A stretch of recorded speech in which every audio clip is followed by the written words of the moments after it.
दोस्तों फिर एक बार मैं आपको इन पाठों में वेलकम करता हूं। हम स्टडी कर रहे हैं किस तरीके से हम प्रभु यीशु मसीह के बेहतर शिष्य बने, क्योंकि परमेश्वर ने हमें शिष्यता के लिए बुलाया है। उसके नक्शे कदम पर चलने के लिए यीशु मसीह ने कहा ना ही सारी दुनिया में जाकर सुसमाचार का प्रचार करो, पर उसने कहा शिष्य बनाओ। तो दोस्तों हमें शिष्य बनना है और साथ में दूसरों को भी शिष्य बनना सिखाना है। तो जबकि आप इन पाठों में सीखते हैं, मेरा विश्वास है कि प्रभु आपको आशीष दे रहा है और आप चीज़ें सीख रहे हैं। पिछले 2 पाठों में मनोवैज्ञानिक पाठ में हमने देखा कि हम किसको जानते हैं और हमारा ध्यान कहाँ केंद्रित है। आज हम देखने जा रहे हैं हम निर्णय कैसे करें, हाउ टू डिसाइड। तो बाइबल से एक वचन मैं आपके सामने पढ़ना चाहूँगा और बाइबल यहाँ पर बताती है कि परमेश्वर कहता है अपने वचन में, मैं आज आकाश और पृथ्वी दोनों को तुम्हारे सामने इस बात की साक्षी बनाता हूँ कि मैंने जीवन और मरण, आशीष और श्राप को तुम्हारे आगे रखा है, इसलिए तुम जीवन ही को अपना लो कि तुम और तुम्हारा वंश दोनों जीवित रहे। तो प्रिय मित्र, परमेश्वर चाहता है कि हम जब हमारे सामने आशीष और श्राप दोनों हैं तो अपने जीवन में हम आशीष को चुनें। पर आशीष को चुनना, ये निर्णय हम कब कैसे ले सकते हैं, क्योंकि हमारे मन में भावनाएं तो आती है, पर हम किन भावनाओं के ऊपर हमारा ध्यान होता है। नकारात्मक भावनाएं होती है, क्या उस पर? जो दुनिया की तरफ से भावनाएं हैं, क्या उस पर? या उन भावनाओं पर जो परमेश्वर की आत्मा हमें देती है? तो आज हम देखेंगे कि जीवन में जो हम फैसले लेते हैं, वो फैसले किन बातों के ऊपर हम आधार करके लेते हैं। जीवन में फैसले हैं, छोटे फैसले हैं। हो सकता है छोटा फैसला है हमने क्या खाना चाहिए, नहीं खाना चाहिए। बड़े फैसले हैं, हमें किसके साथ विवाह करना चाहिए। बड़े फैसले, हमें क्या काम करना चाहिए, ये बात करना चाहिए या नहीं। कई बार छोटे फैसले भी कभी कभी बड़े असर और लंबे असर पैदा करते हैं। तो बहुत ही दिलचस्पी की बात है कि हम किस तरीके से निर्णय करें और परमेश्वर हमारे हर एक निर्णय में दिलचस्पी लेता है। प्रिय मित्र, जीवन के 7 क्षेत्र हैं। उन 7 क्षेत्रों के बारे में, शिष्यता के बारे में हम इस पाठ में सीखते हैं और हर एक क्षेत्र में निर्णय है। आत्मिक क्षेत्र में निर्णय है और मनोवैज्ञानिक क्षेत्र में निर्णय है।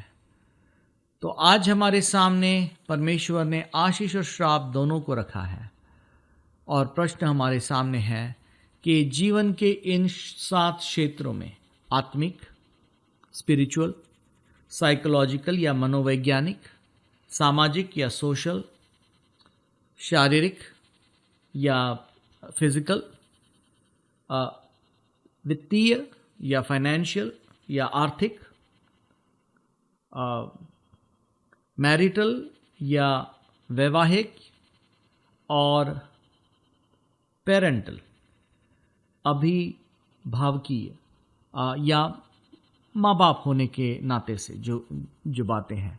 तो इन 7 एरियाज में परमेश्वर चाहता है कि हम जो भी फैसले लें, हमारे आत्मिक जीवन में हमारे परमेश्वर के साथ जो हमारा रिश्ता है उसके बारे में, हमारे साइकोलॉजिकल या मनोवैज्ञानिक, हमारे मन, हमारी इच्छाएं, हमारी भावनाएं, हमारे रिलेशनशिप, सोशल, हमारे संबंध दूसरों के साथ जो है, या हमारा शरीर, या हमारे पैसे, पति पत्नी का संबंध अगर आप शादीशुदा हैं, या हमारे बच्चों के साथ अगर आपके पास बच्चे हैं।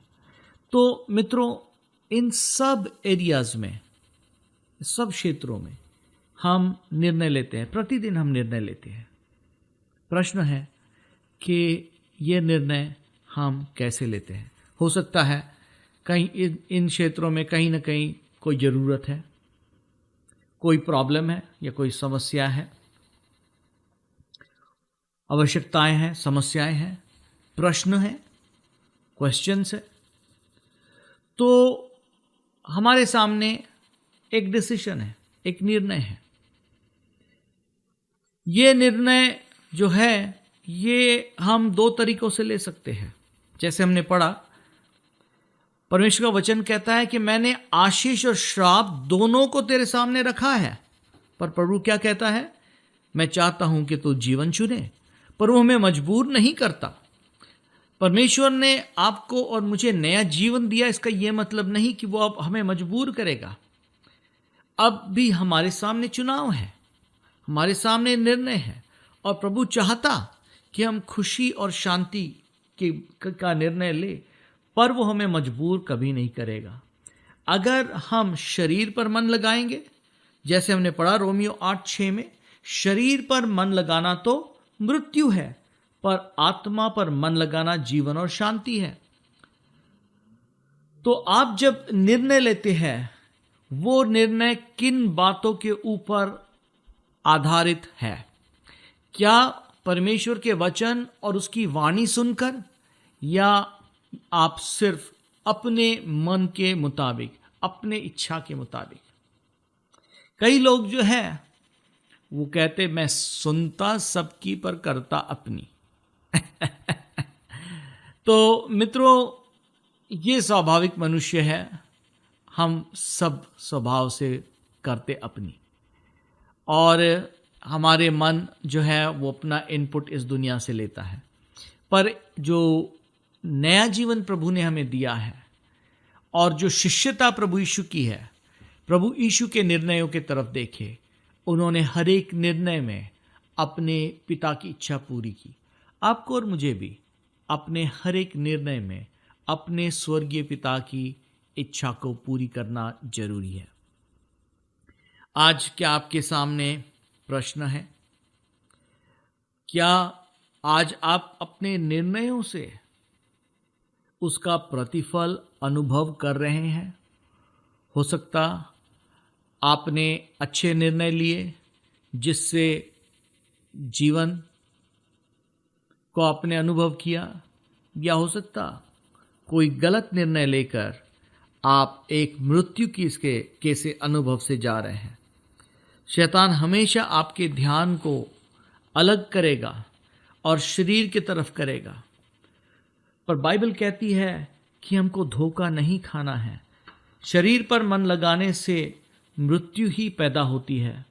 बाइबल कहती है गलतियों उसका 6वां अध्याय 7 और 8, धोखा ना खाओ, परमेश्वर ठट्टों में नहीं उड़ाया जाता है।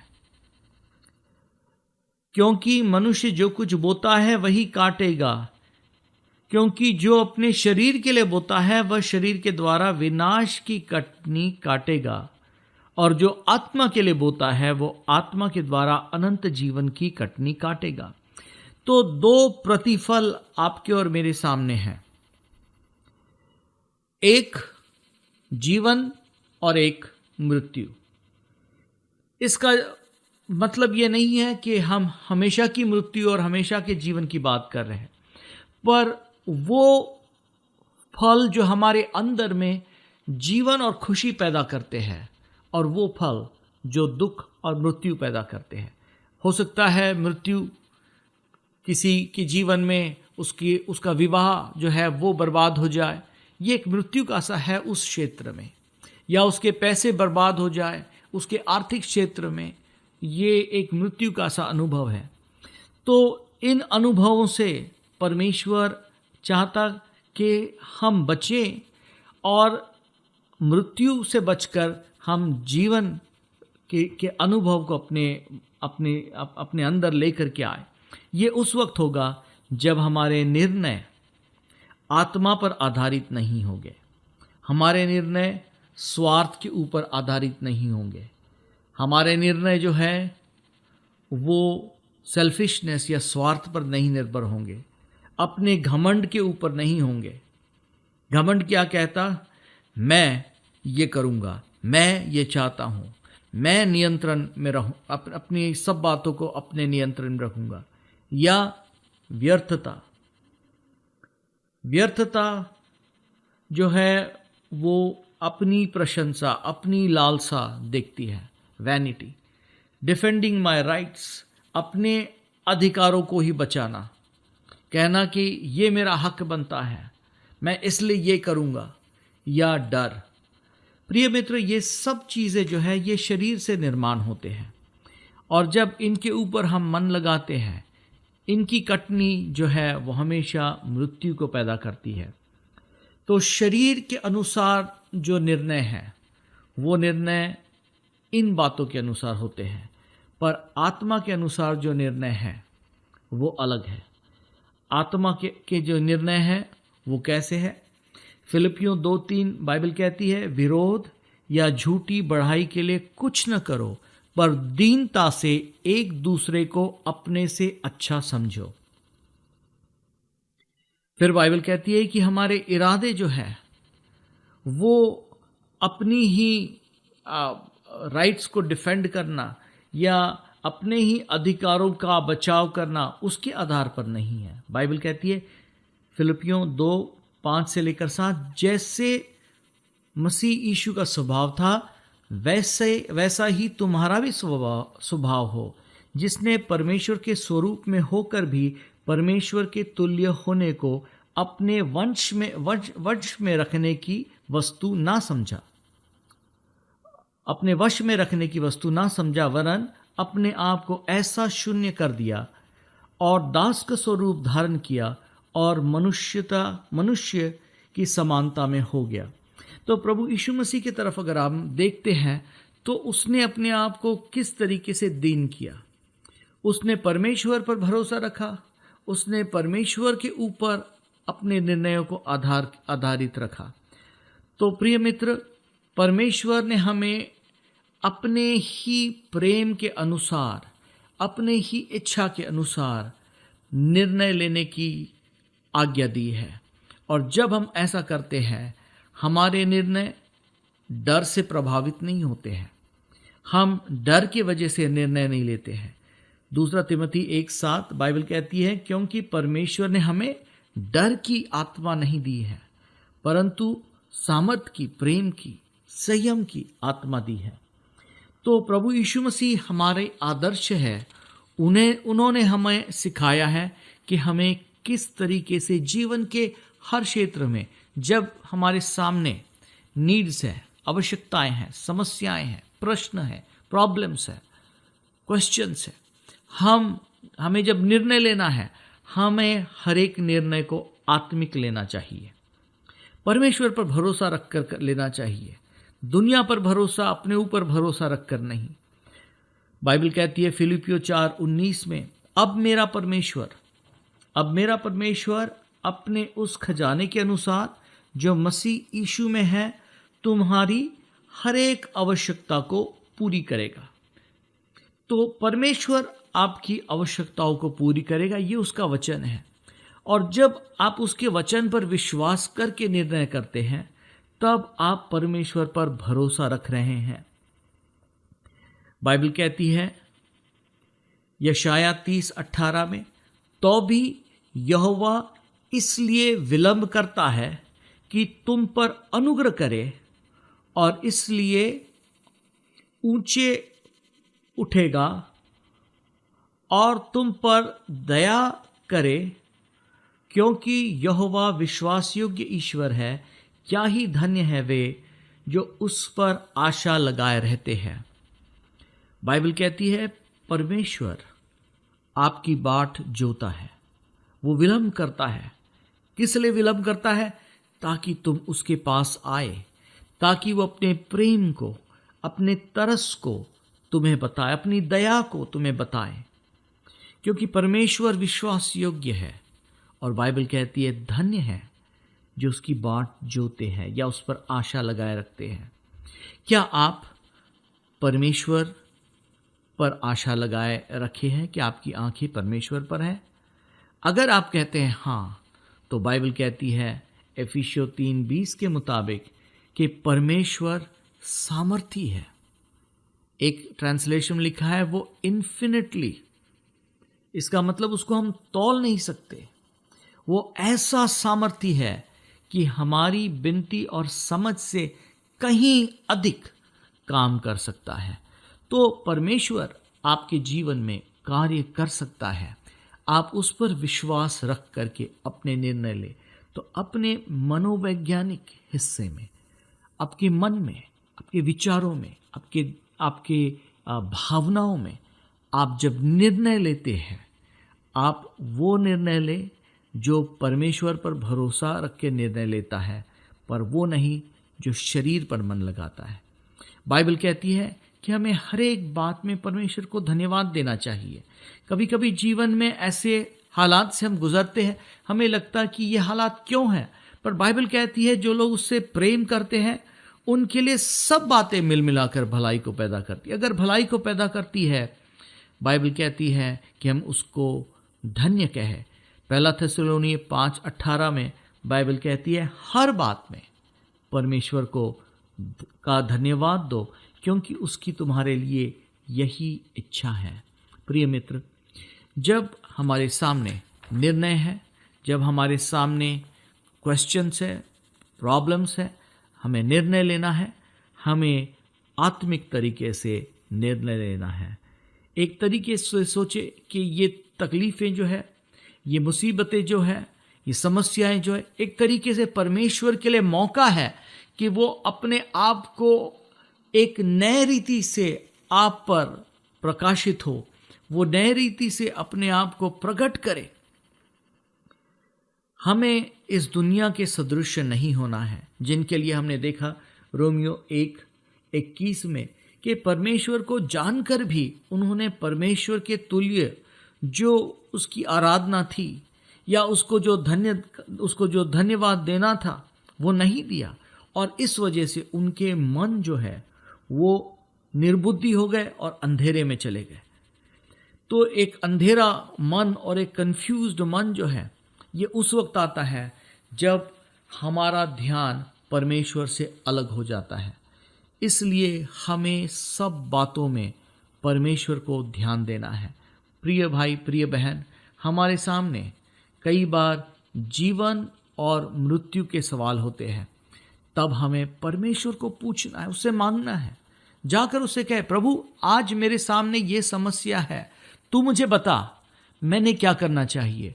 प्रिय मित्र, परमेश्वर जो आपसे प्रेम करता है निश्चित रूप से आपको किसी न किसी तरीके से आपसे बातचीत करेगा और आपका मार्गदर्शन करेगा। जिसने कहा है मांगो तो तुम्हें मिलेगा, ढूंढो तो तुम पाओगे, खटखटाओ तो तुम्हारे लिए खोला जाएगा। क्या आपके मांगने पर वो आपको नहीं देगा? क्या आपके ढूंढने से वो नहीं पाया जाएगा? क्या आपके खटखटाने से वो नहीं खोलेगा? याकूब 1:5 में बाइबल कहती है कि तुम्हें ज्ञान की आवश्यकता है, तुम्हें बुद्धि की आवश्यकता है, और परमेश्वर ये बुद्धि अपने हर एक मांगने वाले को देता है। अगर आप उससे पूछेंगे, मांगेंगे, प्रभु आपको ज्ञान देगा। उससे मांगे, उससे कहे, प्रभु तू मुझे समझ दे, तू मुझे अकल दे। अपने व्यर्थता में, अपने घमंड में, अपने स्वार्थ में, अपने हक को बचाने में, डर में निर्णय ना ले, पर हर एक निर्णय परमेश्वर पर भरोसा रखते हुए, परमेश्वर का धन्यवाद करते हुए और परमेश्वर को पूछते हुए। Trust God, thank God, ask God.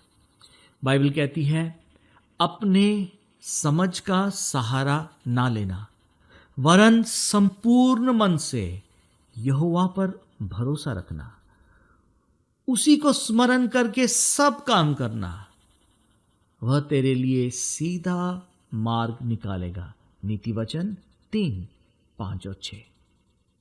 फिर एक बार, तू अपने समझ का सहारा ना लेना, वरन संपूर्ण मन से यहोवा पर भरोसा रखना, उसी को स्मरण करके सब काम करना, तब वह तेरे लिए सीधा मार्ग निकालेगा। जब आप ईश्वर जो आपको दर्शाता है उसके अनुसार कार्य करते हैं, तब आप जीवन को अनुभव करेंगे।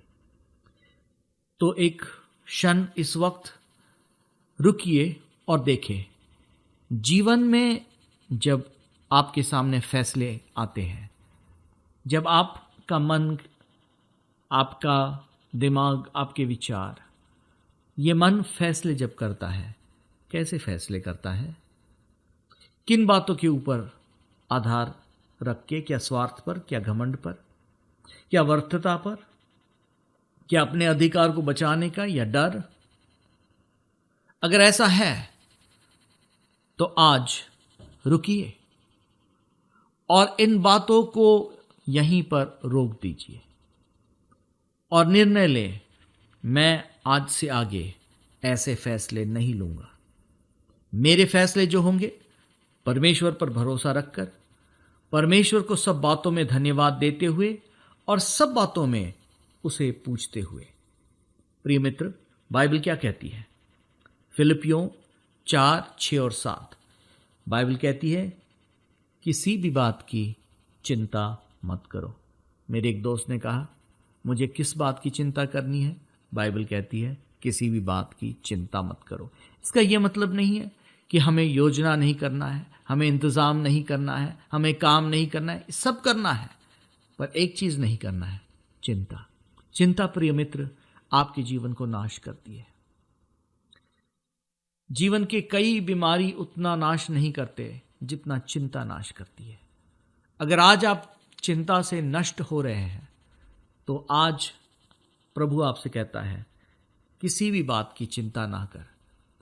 पर वहां पर बात समाप्त नहीं होती। चिंता नहीं करना ये कहना ही अपने आप में पूरा नहीं है, पर क्या करना है? किसी भी बात की चिंता ना करो, परंतु हर एक बात में तुम्हारे निवेदन, प्रार्थना और विनती के द्वारा धन्यवाद के साथ परमेश्वर के सम्मुख उपस्थित किए जाएं। तब परमेश्वर की शांति जो समझ से बिल्कुल परे है, तुम्हारे हृदय, तुम्हारे दिल और तुम्हारे विचारों को मसीह यीशु में सुरक्षित रखेगी। क्या आज आपका दिल, आपके मन, आपके विचार चंचल हो गए हैं? इधर उधर भाग रहे हैं, 10 तरीकों में दौड़ रहे हैं, क्योंकि आपके सामने जो आवश्यकताएं हैं, प्रॉब्लम्स हैं, तकलीफें हैं, सवाल है, प्रश्न है, क्वेश्चंस है, आप उनके ऊपर गलत निर्णय लेते हैं। क्यों ना आज परमेश्वर के इस वचन को सीखकर आप निर्णय करें कि आज से आगे मेरे फैसले, मेरे निर्णय, मेरे डिसीशंस प्रभु तुझको देखते हुए, तुझ पर भरोसा रखते हुए, तुझको धन्यवाद देते हुए और तेरे सामने निवेदन और प्रार्थना के द्वारा ही मैं करूँगा। जब आप ऐसा करेंगे, परमेश्वर आपको बड़ी आशीष देगा। तो क्यों ना आज आप प्रभु से कहें, हे प्रभु, तू मेरे मन में समा जा, तू मेरे सोच में समा जा, तू मेरे आंखों में समा जा, तू मेरे मुंह में समा जा, तू मेरे दिल में समा जा, तू मेरे मन में समा जा ताकि मैं तुझे समझूं, तू मेरे आंखों में समा जा ताकि मैं तुझे देखूं, तू मेरे मुंह में समा जा ताकि मैं तेरे वचन को बोलूं, तू मेरे दिल में समा जा ताकि तू ही हो जिसके बारे में मैं सोचूं। प्रिय मित्र, जब आप ऐसा करेंगे, बाइबल कहती है परमेश्वर की शांति जो समझ से परे है, आपके मन और आपके दिल को मसीह यीशु में सुरक्षित या कायम रखेगी। प्रेमी पिता परमेश्वर, मैं प्रार्थना करता हूं कि जबकि आज इस पाठ को हमने सीखा कि किस तरीके से हम निर्णय करें, जीवन और मृत्यु पैदा करने वाले निर्णय हम में से हर एक लेते हैं। होने दे हमारे निर्णय जीवन पैदा करने वाले निर्णय हो, आत्मा के अनुसार निर्णय हो, आत्मिक निर्णय हो, ताकि हम यीशु के शिष्य बने। प्रभु तू हर एक सुनने वाले को बड़ी आशीष दे और अपने शिष्यता में आगे बढ़ा। यीशु के नाम से आमीन। प्रिय मित्र, प्रभु आपको बड़ी आशीष दे कि आप इन पाठों को सीखते जा रहे हैं, इनको आप सीखें। अगर दोबारा आप सुनना चाहते हैं आप वैसे कर सकते हैं। इस ड्राइंग को देखें।